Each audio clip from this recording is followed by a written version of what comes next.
हाँ जी, जय हिंद साथियों। मेरा नाम एडवोकेट कैलाश भैरव है और आज हम जिस विषय के ऊपर बात करेंगे वो है एसआई जो राजस्थान की वैकेंसी है कि लास्ट के 100 डेज में हम क्या कर सकते हैं। देखो, सच्चाई ये है कि जो एसआई में सेलेक्ट हो चुके हैं आपको या तो उनसे गाइडेंस लेनी चाहिए। मेरा सिविल सेवा को लेकर के अनुभव है, न कि राजस्थान की एग्जाम को लेकर के।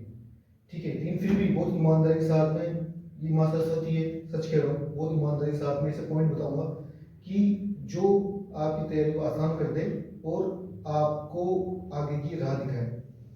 मेरा ये मानना है कि यदि इस एग्जाम को क्रैक करना है तो अब तक आपका सिलेबस कंप्लीट हो चुका होगा।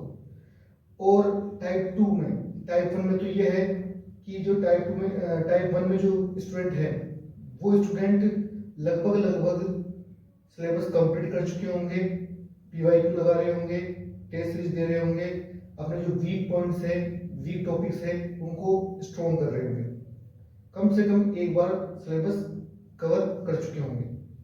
अब टाइप टू के अंदर ये है कि मान लो आज से कोई स्टूडेंट जागता है, आज 23 तारीख है, 23 दिसंबर 2025, कल 24 तारीख है, 24 दिसंबर 2025 से यदि कोई जागता है तो इन 100 डेज में क्या राजस्थान एसआई निकाला जा सकता है? तो मेरा जवाब है हाँ, निकाला जा सकता है। क्या करना है? सबसे पहले अपना पूरा फोकस राजस्थान एसआई की जो हिंदी है उस पर डाल दो। राजस्थान एसआई जो हिंदी है, यदि आपने ग्रामर और जो रटने वाला जो पोर्शन है वो यदि कवर कर लिया तो ये समझ लो कि आपने आधी ज्यादा जंग जीत ली। अब पेपर टू के अंदर जो ऐसे सब्जेक्ट है जो आपको स्कोरिंग दिलवा सकते हैं, जैसे मैथ्स और रीजनिंग, जैसे पॉलिटी, राजस्थान की पॉलिटी, इंडियन पॉलिटी, जैसे राजस्थान की ज्योग्राफी, जैसे राजस्थान कल्चर, जैसे science and tech, general science हो गई, टेक्नोलॉजी हो गई, जैसे करंट अफेयर। तो अब आप बोलोगे सर सभी बता दिए, कोई से कौन सब्जेक्ट है ये बता दो कि कौन से सब्जेक्ट नहीं पढ़ने। राजस्थान हिस्ट्री छोड़ो, मत पढ़ना, ठीक है। राजस्थान हिस्ट्री मत पढ़ो, राजस्थान कल्चर पढ़ के जाओ। जो हॉट टॉपिक है, ऐसे फ्रूट जो सबसे पहले हासिल किए जा सकते हैं, ठीक है, उन्हें सबसे पहले ग्रैब करो, सबसे पहले उन्हें हासिल करो। सबसे महत्वपूर्ण बात यह है कि जो भी स्ट्रेटेजी आप बना रहे हो, मेरा ये मानना है 4 अप्रैल 2026 को पेपर है, आप ये देखो कि आप 1 अप्रैल को क्या कर रहे होंगे। ठीक फिर एग्जाम से 15 दिन पहले आप क्या कर रहे होंगे, एग्जाम से 1 महीने पहले आप क्या कर रहे होंगे, एग्जाम से 50 दिन पहले आप क्या कर रहे होंगे, 80 दिन पहले आप क्या कर रहे होंगे, और अब 100 दिन पहले आप क्या कर रहे होंगे। यदि आपकी पढ़ने की हैबिट नहीं है तो हैबिट बनाओ। शुरुआत में 6-7 घंटे, फिर 8-10 घंटे। हालांकि ये बात बोलने में जितना इजी है, करने में उतना ही मुश्किल है, क्योंकि मैं खुद एज ए स्टूडेंट हूँ। कोर्ट से जो भी समय मिल पाता है उसके बावजूद भी जब मैं समय निकालता हूँ नहीं नहीं निकल पाता, ईमानदार से बता रहा हूँ, ठीक है। शनिवार संडे को टाइम निकालने की कोशिश करता हूँ, नहीं निकल पाता। तो मेरा ये मानना है, यदि आप इस एग्जाम को क्रैक करना चाहते हो, सबसे पहले सोर्स बता देता हूँ। हिंदी के लिए सबके बाप आदरणीय राघव प्रकाश सर, वो बुक देख लो, और 9वीं से 12वीं की एनसीईआरटी आती है, टेलीग्राम चैनल का लिंक डाल दूंगा, उसमें आपको एनसीईआरटी मिल जाएगी, देख लेना हिंदी की, ठीक है। सबसे पहले वो हिंदी की एनसीईआरटी करो, राघव प्रकाश को आप सेकंड ऑप्शन पर रखो, ठीक है। एनसीईआरटी कर लो, उसके बाद दिशा के पेपर, जो दिशा एक दिशा पब्लिकेशन नाम से बुक आती है या मूमल नाम से पब्लिकेशन से बुक आती है, कोई भी एक ले लो, उसको कम से कम भी नहीं तो 2 बार करो। जब आप 2 बार करोगे तभी आपको अंदाजा हो जाएगा कि हाँ यार कितना क्या करना है, ठीक है। सेम चीज राजस्थान जीके, चाहे इंडिया जीके, चाहे आपके जो सेकंड पेपर है, उसमें आप देखो कि कौन से सब्जेक्ट जो आपके तैयार है। अब कोई बोलेगा कि सर हमने तो कुछ नहीं पढ़ा, तो भैया फिर बहुत मुश्किल है। या तो फिर एकदम हॉट टॉपिक्स आप सिलेक्ट करो। राजस्थान कल्चर में भी कि अच्छा है मुझे सिर्फ ये 7-8 टॉपिक पढ़ने हैं, फिर राजस्थान कल्चर को टच नहीं करना। कि अच्छा मुझे साइंस के अंदर जो है 7-8 टॉपिक पढ़ने हैं, फिर मुझे टच नहीं करना। मैथ्स में है उसमें मेरे को 3-4 टॉपिक पढ़ने हैं, फिर मुझे मैथ्स टच नहीं करनी। रीजनिंग है कि मैं रीजनिंग में स्कोर कर सकता हूँ। वो टॉपिक्स जो आपको एग्जाम में सिलेक्शन दिलवा सकते हैं, या कम से कम सिलेक्शन के उस दायरे में, उस सर्किल के अंदर एंटर करवा सकते हैं।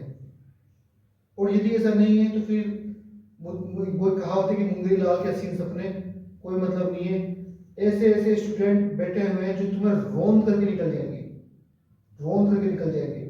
राजस्थान एसआई की जो वैकेंसी है, जो पेपर है, आप देख लेना, आरपीएससी के ऊपर कलंक लगा हुआ है, और उस कलंक को मिटाने के लिए आरपीएससी एक तगड़े लेवल का पेपर सेट करेगी। एक ऐसा पेपर सेट करेगी जो बच्चे क्वालिफाइंग जो मार्क्स होते हैं 40%, 36% जो मार्क्स है, वो मार्क्स लाने में भी हालत खराब हो जाएगी विद्यार्थियों की। देख लेना,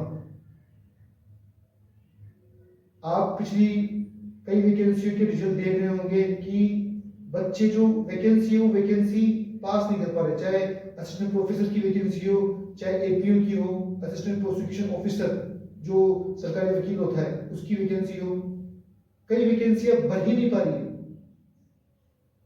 ठीक है, तो ये एक विनम्र अनुरोध भी है, चाहे एक सलाह समझ लो, यदि आप तैयारी कर रहे हो तो ढंग से, अन्यथा कोई सेंस नहीं है। हिंदी है, हिंदी की पारिभाषिक शब्दावली है। एक पूना सरपंच नाम का एक लड़का है, उसने खुद के चैनल पे डाली हुई, चाहे तो आप वहां से देख लेना, चाहे मैं वो पीडीएफ मेरे भी टेलीग्राम पे डाल दूंगा। उन्होंने ये डाली है, मुझे ऐसा लगता है कि वो ठीक है, मैंने देखी है वो पारिभाषिक शब्दावली। कोई बोले कि 500 पेज की, 600 पेज की सरकारी ये पारिभाषिक शब्दावली है, इसकी पीडीएफ है, उसको कर लो, नहीं करना, कोई मतलब नहीं है। आप ये देखोगे, आप जितना पढ़ रहे हो उसका आउटपुट कितना मिल रहा है, इनपुट और आउटपुट, उस आउटपुट को फोकस करो। ठीक है, सबसे इंपॉर्टेंट चीज ये है दोस्तों। और दूसरी सबसे महत्वपूर्ण बात वो है पीवाईक्यू। आप पेपर निकलवाओ, चाहे आप, मैं आपको दिखा दूं, या तो शायद नीचे रखे हुए होंगे या फिर यहीं रखे हुए होंगे, दिखाता हूं।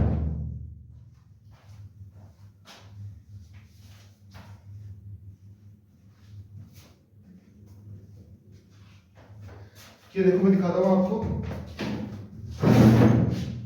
एक तरह से एसआई का ये जो है, आप पीवाईक्यू लेके आ सकते हो।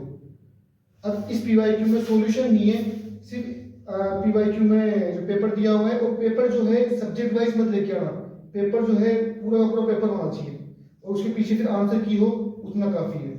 ठीक है, तो एक तो आप ये ले लो, ये जो है सुगम राजस्थान, और ये है चेवन प्रकाशन, राजेंद्र लांबा एडवोकेट और अनिल कुमार सोनी व्याख्या था। हालांकि मैं किसी को प्रमोट नहीं कर रहा हूँ, लेकिन आप देख लो मार्केट में वो मिलती है, मेरे को ये थोड़ी ठीक लगी तो मैं लेके आ गया। दूसरी चीज जो है, आप एक बार कर लो, तो उसके बाद में ये जो दिशा के पब्लिकेशन के हैं, ये दिशा के आप देख लो, ये अच्छे हैं। और दिशा, इसके बाद में भी और ज्यादा मन हो तो मुंबई, इसके आप देख सकते हो। और हिंदी की भी दिशा के आते हैं, ये आप देख सकते हो, ये आप कर सकते हो। ठीक है, अब अच्छा कुछ कंटेंट है, तो मुझे ऐसा लगता है कि दीनदयाल पब्लिकेशन की बुक आती है, तो दीनदयाल पब्लिकेशन, कुछ लोग नोट्स वगैरह बोलेंगे, मेरे को पर्सनली किसी कोचिंग के नोट्स में मैं ट्रस्ट नहीं करता। ठीक है, आप दीनदयाल पब्लिकेशन की ट्रस्ट क्यों नहीं करता, इसकी भी मैं आपको बताता हूँ। ट्रस्ट इसलिए नहीं करता क्योंकि वो नोट्स किसी स्टूडेंट के माध्यम से लिखे हुए हैं, और वो स्टूडेंट अशुद्धियां कर सकता है, वो भगवान नहीं है। कुछ बोलेंगे नहीं, उनके पास टीम है, ये है, वो है, तो सबकी अपनी अपनी मर्जी है, आप स्वतंत्र हो, आपको जो ठीक लगे आप वो करो। मुझे पर्सनली ये लगता है कि दीनदयाल पब्लिकेशन ठीक है, थोड़ी रंग बिरंगी किताब है और पढ़ने में आसानी होती है, तो वो चुनिंदा टॉपिक जो आपको ठीक लगे उसको आप पढ़ो, 2 से 3 बार पढ़ो, उसके बाद पढ़ने के बाद जैसे भूगोल अर्थव्यवस्था की हो गई, इतिहास की हो गई, और कला संस्कृति की हो गई, ये राजस्थान कवर कर देगी। ठीक है, अब इसमें क्या है, इसमें दोस्तों सबसे बड़ी चीज ये है कि यदि आपने इसको चुनिंदा टॉपिक को आपने पढ़ लिया, 2 से 3 बार पढ़ो, फिर आप ये देखोगे उसके शॉर्ट नोट्स आप बना सकते हो क्या नहीं। जैसे मेले और त्योहार है, तो 2 से 3 पेज के अंदर मेले और त्योहार खत्म करने की कोशिश करो। हालांकि होंगे नहीं, मैंने खुद ने बहुत ईमानदारी से उसके नोट्स बनाने की कोशिश करी है, लेकिन वो मेले और त्योहार को पढ़ने में ही आपको 8-10 घंटे लगेंगे, एक टॉपिक को ढंग से पढ़ने में, उसके पीवाईक्यू पढ़ने में, फिर उसको ध्यान में रख करके आपको जो है इसको नोट्स बनाने में। और नोट्स जो है फर्स्ट रीडिंग के अंदर नोट्स मत बनाओ, नोट्स बनाओ आप कम से कम तीसरी रीडिंग में। 2 रीडिंग आप पढ़ो। पहली जो रीडिंग है आप चाहे पेन से लो चाहे पेंसिल से लो, उससे उससे करो। फिर दूसरी रीडिंग जब आप करो तो मार्कर वगैरह यूज करो। मेरा ये मानना है कि आप 3rd division 2nd division pass out हो, हिंदी माध्यम से पढ़े हुए हो और एक बिलो एवरेज स्टूडेंट हो, तो कम से कम आपको 5 से 7 बार पढ़ना चाहिए। कुछ विद्यार्थी होते हैं जिनकी 80% 90% होती है, बढ़िया अच्छे कॉलेज से पास आउट होते हैं, उनकी अच्छी ग्रिप होती है, अच्छा एजुकेशन बैकग्राउंड होता है, अच्छा दिमाग होता है, परमेश्वर ने उनको अच्छा दिमाग दिया होता है, वो शायद एक बार पढ़ने में 2 बार पढ़ने में उनको चीजें याद हो जाए।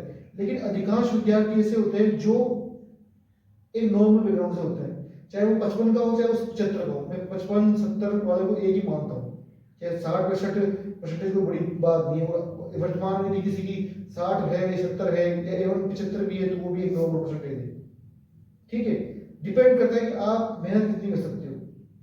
ये है एमसीक्यू, आपको बताया गया मैंने दिशा से करनी है। और जो पीवाईक्यू है, प्रीवियस ईयर क्वेश्चन पेपर है, वो आप देख लो, मार्केट से खरीद के लिखाओ। अच्छा, उसके बाद में क्या है, उसके बाद में आपको टेस्ट ही ज्वाइन कर लो। किसी कोचिंग की मत खरीदो, मार्केट में खूब अवेलेबल है। राजस्थान के आप किसी भी डिस्ट्रिक्ट में रहते हो, टेलीग्राम पर खूब मिल जाती है, खूब लीक होती है। खोजोगे, टाइम लगाओगे तो आराम से आपको मिल जाएगी।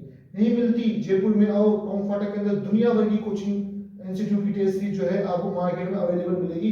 आप उसको खरीदो, अपने गांव जाओ, वहां लगा लो। ठीक है, तो ये है दोस्तों, और इसकी कोई तरीका नहीं है। पहला सबसे इंपॉर्टेंट फर्स्ट स्टेज जो है, क्या आपने वो सिलेबस के वो पार्ट कवर कर लिए कि जिससे आप कंपटीशन की रेस में शामिल हो सकते हो कि नहीं। ठीक है, कुछ काल्पनिक दुनिया में जी रहे हैं कि अरे यार अभी तो ये नहीं हुआ, अभी वो नहीं हुआ। क्या तुमने पहले स्टेज तो ये है कि क्या तुमको 50 दिन में, 60 दिन में, 2 महीने में क्या तुम सिलेबस कवर कर सकते हो कम से कम एक बार। फर्स्ट स्टेज ये है, सिलेबस कवर करना, साथ में उसके नोट्स बनाना, साथ में दिशा की क्वेश्चन करना।